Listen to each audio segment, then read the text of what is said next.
નજીક છે કે ઓછા છે? લાઈક ઘણી બધી કન્ટ્રી 20% બાંગ્લાદેશ સહિતની કન્ટ્રીઓ છે.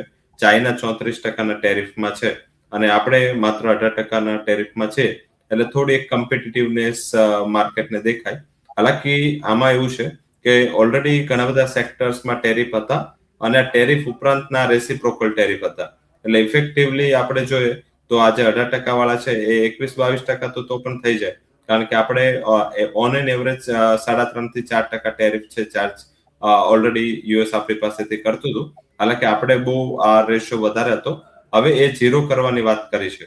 મારા હિસાબે આ પણ થોડું આપણે જોવાનું છે કે જ્યાં આપણે પછી ના નહીં પાડી શકે કે ભાઈ તમે 100% અમારે ત્યાં કઈ ઇમ્પોર્ટ મીન્સ કે એક્સપોર્ટ ના કરો. અમે જ માત્ર તમને મોકલશું એ 18% મોકલશું. તમે 0% અમારે જે જોઈએ મોકલશો. એ તો જે પણ એક્સપોર્ટેબલ કોમોડિટીઝ હશે અહીંયા ઇન્ડિયામાં આવશે. અને એ ડીલનો પાર્ટ ના હોઈ શકે કારણ કે જો ડીલનો પાર્ટ બનાવે તો આ ડીલ ના થાય.